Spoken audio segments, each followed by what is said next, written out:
বিয়েবাড়ি গিয়ে যখন জানতে পারলাম আমার হবু স্ত্রী আমার থেকে বয়সে 5 বছরের বড়, তখন আব্বুর দিকে তাকিয়ে দেখলাম তিনি অসহায় দৃষ্টিতে তাকিয়ে আছে।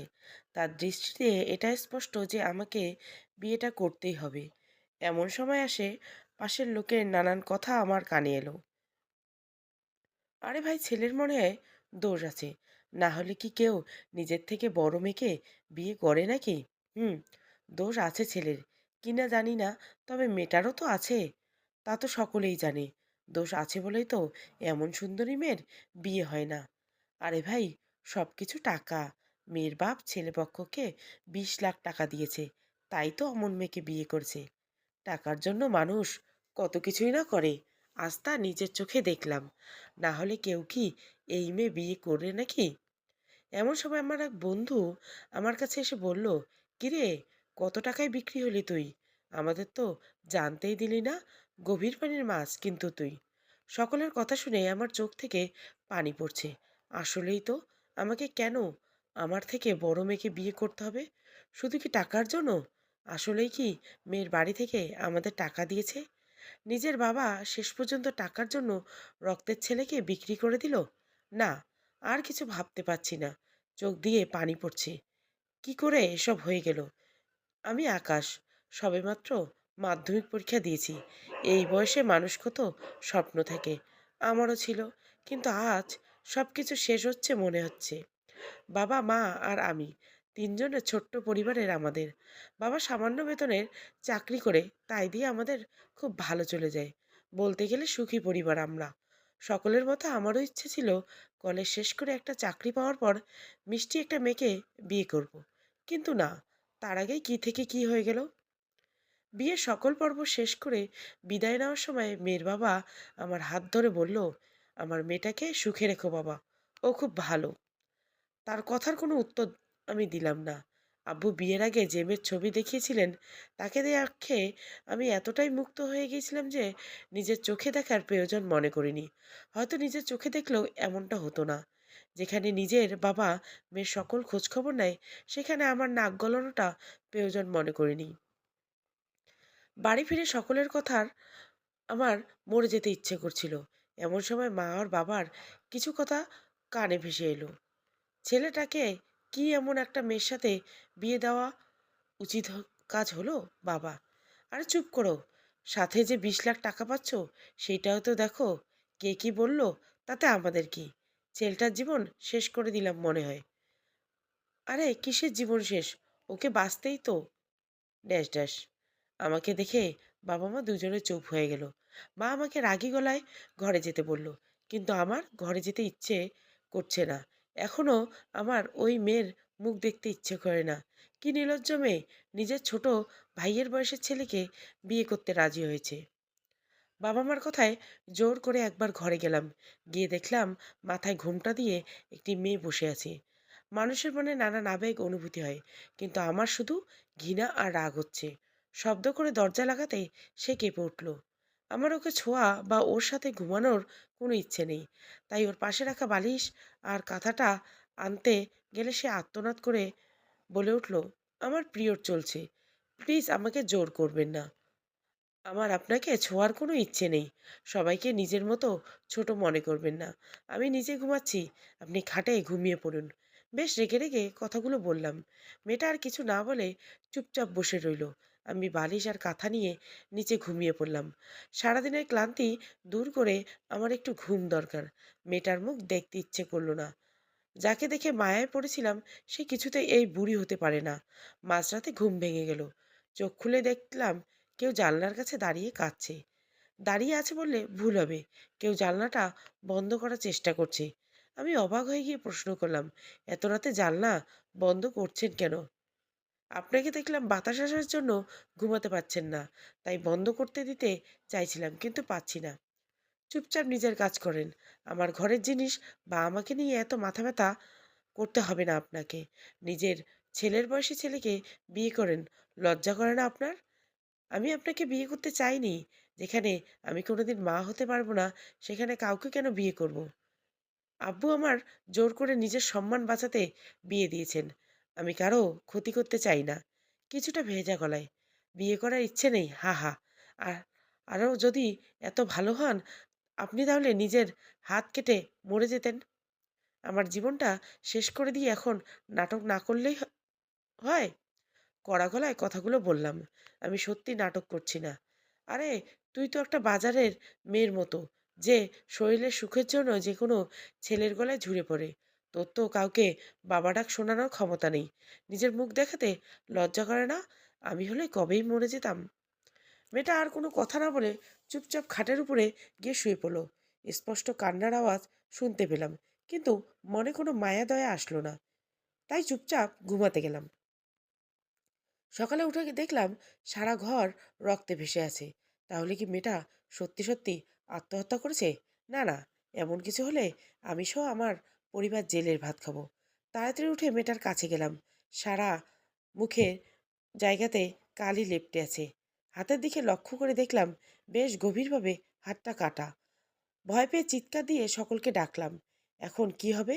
আমার সামান্য কথায় মেয়েটা এমন করে বসবে আমি সত্যি ভাবতে পারিনি। সকলে আসার পর আব্বু আমাকে সকলের মাঝে থাপ্পড় দিয়ে বলল, একটা মেয়েকে দেখে রাখতে পারিস না? কি জবাব দিব আমি ওর বাড়ির লোককে? আমি বুঝতে পারিনি উনি এমনটা করবে। আশেপাশের লোকজন এত সময়ে নানান কথা শুরু করে দিয়েছে। সকলে মিলে মেয়েটাকে হাসপাতালে নিয়ে গেলাম। আজ আমার সত্যি মরে যেতে ইচ্ছে করছে। যে বাবা আমার গায়ে ফুলের টোকা লাগতে দেয়নি, সে কিনা আমাকে মারতে পারে এই 2 দিনের মেয়েটার জন্য। মেয়েটা মরে গেলেই হয়তো ভালো হতো। আমি অন্য কাউকে বিয়ে করে সংসার করব। বেঁচে থাকলে হয়তো আমার ঘাড়ে বসে থাকবে। না না, এসব কি ভাবছি আমি? মেয়েটা সুস্থ হয়ে যাক, নয়তো আমাদের অনেক ঝামেলা পোহাতে হবে। এমন সময় মেয়েটার বাড়ির লোক হাসপাতালে চলে আসলো। বাড়ির লোক বলতো শুধু তার বাবা। বিষয়টা কেমন অদ্ভুত। আমার মেয়ে কেমন আছে? আপনারা একটা মেয়েকে দেখে রাখতে পারেন না? টাকা নেওয়ার সময় তো বেশ গুনে গুনে টাকা নেন, অনেকটা রাগী গলে। আসলে আমরা বুঝতে পারিনি এমনটা হবে। আব্বা, আপনাকে কত করে বলে দিলাম, আর আপনি টাকা নেওয়ার বেলায় তো ঠিক কুকুরের মতো দৌড়েছিলেন। আমার মেয়ের কিছু হলে আপনাদের বাপ ছেলে মা তিনটাকে 14 শিকায় ভাত খাওয়াবো, নাকি আপনারা সকলে মিলে ওকে মেরে ফেলছেন? বাপ ছেলে দুটোই খুনি। কোন সাহসে আপনি আব্বাকে কুকুর বলেন? কে বলেছে আপনার বাজা মেয়েকে বিয়ে দিতে? যে মেয়ে কাউকে কোনোদিন বাবা ডাক শোনাতে পারবে না, তাকে কেউ বিয়ে করতে যাবে? আহ, তুই চুপ কর তো। মেয়েটা যে কি অবস্থা এখন! বাবা, তোমার ভালো মানসিকতার সুযোগ নিয়ে উনি তোমাকে অপমান করেছে। ওনার মেয়ে আমার থেকে বয়সে বড়। বুড়ি বাজা মেয়েকে আমার ঘাড়ে তুলে দিয়েছে। তখন থেকে আমার মেয়েকে বাজা বাজা বলে যাচ্ছ। আমার মেয়ে হয়তো মা হতে পারবে না, কিন্তু তোমার কি বাবা হওয়ার যোগ্যতা আছে নাকি? মেয়েটার বাবা, বিআই মশাই, এসব কথা আমরা কেন তুলছি? মেয়েটার কি অবস্থা কে জানে বাবা। না আব্বা, আমাকে জানতেই হবে। উনি জানি নে কি বলছেন। কি হলো বলুন? আমার বাবা হওয়ার যোগ্যতা নেই মানে? উনি কিছু বলতে যাবেন এমন সময় ডাক্তার আসলো। আল্লাহর কাছে অনেক শুক্রিয়া যে উনি সুস্থ আছেন। শরীর থেকে অনেক রক্ত চলে গেছে, তাই বাইরে থেকে রক্ত দেওয়া হয়েছে। এরপর থেকে খেয়াল রাখবেন, আজ অনেক বড় বিপদ হতে পারত। আলহামদুলিল্লাহ, আল্লাহ রহমত করছেন। আব্বা, আমার মেয়ে কি জ্ঞান ফিরেছে ডাক্তার সাহেব? ও ঠিক আছে তো? না, জ্ঞান ফিরতে সময় লাগবে। তবে এখন আর বিপদ নেই। তবে ওনার জ্ঞান না ফেরা পর্যন্ত কেউ দেখা করতে পারবে না। ডাক্তারের কথা শেষ করে চলে গেল। আমি পুনরায় ওনাকে জিজ্ঞাসা করলাম, কি হলো বলুন? আপনি কি করে জানলেন আমি বাবা হতে পারবো না? আব্বা অনেক চেষ্টা করে যখন আমাকে শান্ত করতে পারছেন না, তখন আব্বা বলল যে আমি আমার ছেলেকে সব খুলে বলেছি, আপনি বসুন। আমি আগ্রহ নিয়ে বাবার দিকে তাকিয়ে আছি। কিছুদিন আগে তোর বাইক অ্যাক্সিডেন্ট হয়েছিল, মনে আছে? হুম, মনে আছে। তখন তোর মারাত্মক ক্ষতি হয়েছিল। ডাক্তার বলেছিল তোকে বাঁচাতে অনেক টাকা লাগবে, কিন্তু তুই আর বাবা হওয়ার ক্ষমতা রাখবি না। আর এমনটা না করলে হয়তো তোকে বাঁচানো সম্ভব হবে না। আমাদের সব পরিবার সম্পর্কে তো তুই সব জানিস। আমাদের অত টাকা দিয়ে তোকে বাঁচানোর সামর্থ্য ছিল না। তখন উনি 20 লাখ টাকা দেন আর বলেন ওনার মেয়েকে বিয়ে করতে হবে। যেহেতু তুই বাবা হতে পারবি না, তাই ওনার মেয়ে মা হতে পারলো না পারলে কোনো সমস্যা হবে না। তাই আমরা এসব করেছি। তোর বাবার আর কিছু করার ছিল না রে বাপ। সবকিছু জানার পর আমি পাথর হয়ে গেছি। চোখ থেকে পানি পড়ছে না, হয়তো পাথর হয়ে গেছে। আমি কাল রাতে মেয়েটাকে কতই না কি বললাম। এখন আমি মেয়েটার কষ্ট বুঝতে পারছি। সন্তান দেওয়ার মালিক তো আল্লাহ। তাহলে কেন আমার এমন করে কাউকে কথা শোনাই? মেয়েটাকে বড্ড দেখতে ইচ্ছে করছে। কি হবে এরপর? আমার জীবনে এমন ওলটপালট হয়ে গেল কেন? সকালের ঘটনার পর থেকে আর কিছু ভালো লাগছে না। মনে হচ্ছে জীবন শেষ করে দেই। কিন্তু মা বাবার কথা ভেবে তাও করতে পারছি না। যে বাবা কিনা কারো কাছ থেকে একটা টাকাও ধার নেয়নি, সে আমার জন্য 20 লাখ টাকা আনতে পারে কারো কাছ থেকে। কতটা ভালোবাসলে এমন করা সম্ভব? শুনেছি মেয়েটার এখনো জ্ঞান ফেরেনি। হাসপাতাল থেকে চলে এসেছি অনেক সময় আগে। বাড়িতেও যেতে ইচ্ছে করছে না। সেই রাত থেকে না খেয়ে আছি। ক্ষুধা নামক অনুভূতি এখন আর আমার নেই বলে মনে হচ্ছে। হাঁটতে হাঁটতে নদীর পাড়ে চলে গেলাম। একটা মেয়ে আর একটা ছেলে, দুইজন অনেকটা কাছাকাছি বসে আছে। মেয়েটা ছেলেটার ঘাড়ে মাথায় হাত রেখে আছে, আর ছেলেটা মেয়েটার মাথায় হাত ধরে আছে। দুজনের মুখেই হাসি বিদ্যমান। কি সুন্দর জীবন এদের! হয়তো আমারও সুন্দর জীবন হতে পারত, কিন্তু হলো না। নাকি আমি নিজে হতে দিলাম না। পকেটের ফোনটা বেজে উঠল। রিসিভ করতে ওপাশ থেকে বাবাকে বলতে শুনলাম, তুই তাড়াতাড়ি হাসপাতালে চলে আয়, তারার জ্ঞান ফিরেছে। আসছি আমি। ও, তাহলে মেয়েটার নাম তারা? আকাশের তারা? হা হা। কখনোই আর হয়তো হবে না। যে গাছ জন্মানোর আগে আমি বীজ তুলে ফেলেছি, সেই গাছ কি করে হবে? আর কিছু না ভেবে হাসপাতালের দিকে হাঁটা দিতে লাগলাম। হাসপাতালে এসে দেখলাম মেয়েটা উঠে বসেছে। পাশ থেকে বাবা আর আমার আব্বা আর মা বসা। আর তার কি হলো, মা নেই। কি জানি, আমাকে দেখতে পেয়ে তার বাবা ব্যস্ত স্বরে বলল, কোথায় ছুরি রাখতে হয় জানো না? তোমার অসাবধানতার জন্য আজ আমার মেয়েটার এই অবস্থা। আমার ঘরে তো আমি একাই থাকতাম, তাই আগে অত খেয়াল করতাম না। যাই হোক, এখন থেকে আমার মামুনিকে দেখে রাখো। আমি মাথা নাড়ালাম। লোকটার মেয়েটাকে কি সুন্দর করে খাইয়ে দিচ্ছে। মেয়েটা, কি যেন নাম ওর? ইয়েস, তারা। রাতের আকাশের তারা। আহা! মেয়েটাকে ভালো করে লক্ষ্য করতে লাগলাম। বয়সের কোনো ছাপ ওর মুখে নেই। ছবিতে যেমন ফুটফুটে মিষ্টি একটা মেয়ে ছিল, ঠিক তেমনই। মুখটা ফর্সা আর গোল মতো। বল একটা গোলাপি ঠোঁট। মোটামুটি যে কোনো ছেলেই প্রেমে পড়তে বাধ্য। তাই বলে কি আমি এই বুড়ির প্রেমে পড়বো নাকি? কাভি নেই। নিজের চিন্তার জন্য নিজের মাথায় নিজের বাড়ি মারতে ইচ্ছে করছে। এমন সময় মেয়েটার বাবা আমাকে ডেকে বাইরে নিয়ে গেলেন। আমার মেয়েটা জীবনে অনেক কষ্ট পেয়েছে, ওকে একটু আগলে রেখো তুমি।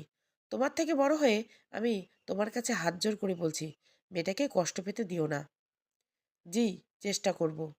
আরও আমাকে বলছে, তুমি ওর সাথে কোনো খারাপ ব্যবহার করনি।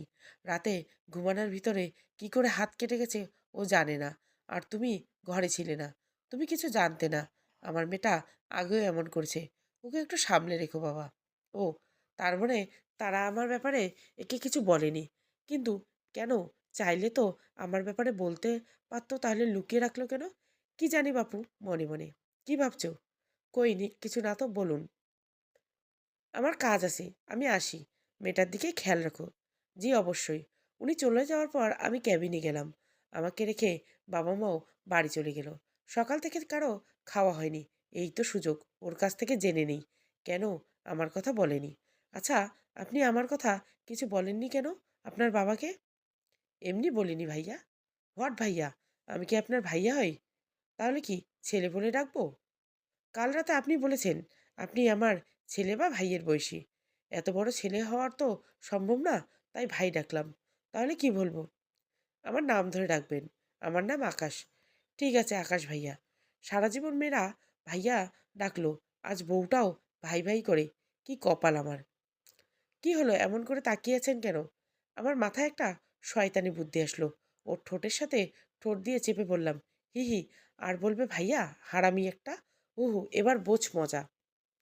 আমি এমন করব ও সত্যি কল্পনা করতে পারেনি। আরে, আমি নিজেই ভাবতে পারিনি ও কি ভাববে। আমার দিকে চোখ বড় বড় করে তাকিয়ে আছে। থাকুক দিন তাতে, আমার কি। চলো আকাশ, নিজের কাজে মন দাও। অন্তিম অংশ। 2 মিনিট পর ওকে ছেড়ে দিলাম। মেয়েটা হাঁপিয়ে গেছে, অনেক জোরে জোরে নিঃশ্বাস নিচ্ছে। মনে হচ্ছে প্রথম কেউ ওর সাথে এমন করলো। আমি একটা হাঁপিয়ে গেছি, তবে বুঝতে দিলে হবে না। একটা মান সম্মানের ব্যাপার আছে কি না? কি হলো, আপনি আমার সাথে এমন করলেন কেন? তো কথা বলতে পারছো না, তার আবার রাগ দেখাতে আসছে। আমিও কি কম নাকি? What do you mean by? তো আমার বউ, আমি যা খুশি করতে পারি। খুব তো বউ বউ করে লাফালাফি করছেন। বাসর রাতে কি বলেছিলেন মনে নেই? কি জন্য এত দরদ আপনার আমার উপর? ইচ্ছে? কিসের ইচ্ছে? কোনো কথা না বলে চলে এলাম ওইখান থেকে। ওর উপর আমার কোনো দরদ নেই, শুধু ওর মনের অবস্থা বুঝতে পারছি না। কেউ মা হতে না পারলে দোষটা যে তার নয়, তা আমি খুব ভালো করে উপলব্ধি করছি। নিজের সাথে এমন হওয়া। তারাকে বাড়ি নিয়ে আসলাম। আসতে চাইনি আমার সাথে, জোর করে নিয়ে এসেছি।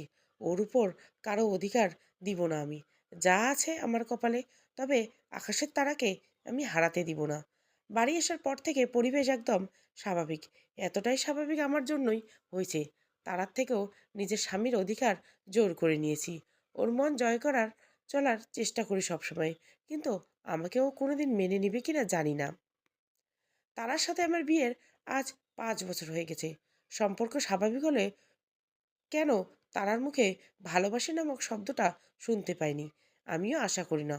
তবু কেন জানি মনটা ওর মুখ থেকে কথাটা শুনতে চায় মনে। আকাশ শোনো, তারার মুখে এমন ডাক শুনে আমি এই 5 বছরও শুনতে পাইনি। আজ এমন ডাকটা শুনে বুকের কোথাও কেঁপে উঠল। পিছনে ফিরে দেখলাম তারা খুশি হয়ে একটা ফাইল হাতে দাঁড়িয়ে আছে। ও আচ্ছা, আমার থেকে চলে যেতে চাইবে না তো? বলো, কি বলবে বলো। তুমি বাবা হবে, সত্যি। হুম। এই যে রিপোর্ট, আমি মিথ্যে বলছি না। আমি রিপোর্ট দেখে তারাকে জড়িয়ে ধরলাম। আজ নিজেকে পৃথিবীর সব থেকে সুখী মানুষ মনে হচ্ছে। পৃথিবীর সকল ডাক্তারকে রিপোর্ট ভুল প্রমাণ করে দিতে পারে আল্লাহ। আজ আমার এমনটাই মনে হচ্ছে, কারণ আমি আর তারা কেউ বাবা মা হওয়ার ক্ষমতা রাখি না বলে প্রমাণিত। আল্লাহ কোরআন শরীফে বলেন, নবমণ্ডল ও ভূমণ্ডলের রাজত্ব আল্লাহ তালায়। তিনি যা ইচ্ছা সৃষ্টি করেন। যাকে ইচ্ছা কন্যা সন্তান, যাকে ইচ্ছা পুত্র সন্তান দান করেন, অথবা তাদেরকে দান করেন পুত্র ও কন্যা উভয়, এবং যাকে খুশি বন্ধা করে দেন। নিশ্চয় তিনি সর্বজ্ঞ ক্ষমতাশীল। সূরা আস, আয়াত 49-50। তারাকে সবসময় দেখতাম নামাজ পড়ে অনেক কান্না করত। আমিও করতাম। আজ তার ফলস্বরূপ আল্লাহ আমাদের সন্তান দান করেছে। এরপর থেকে তারাও খুশি থাকতো। তারার পেটে এখন আমার সন্তানের অস্তিত্ব বোঝা দেয়। ওই দিনেই 5 মাস হয়ে গেছে। ছোট্ট বাবুটার অস্তিত্ব ওর পেটের উপর হাত রাখলে বোঝা যায়। আমরা এখন অনেক সুখে আছি। এত বছর পর আজ তারা আমাকে প্রথম নিজ থেকে জড়িয়ে ধরল। তারপর কানের কাছে মুখ নিয়ে বলল, আমি ভালোবাসি আপনাকে। আমি ওকে বুকে জড়িয়ে নিলাম। আজ আমাদের মাঝে কোনো বাধা নেই। আজ সব থেকে বড় প্রাপ্তি, তারার পেটে বড় হচ্ছে। কিছুদিন পর হয়তো ওকে ছুঁয়ে দেখতে পারবো। ততদিন শুধু অপেক্ষা। গল্পটা ভালো লাগলে অবশ্যই লাইক, শেয়ার এবং সাবস্ক্রাইব করবেন। Thank you for watching.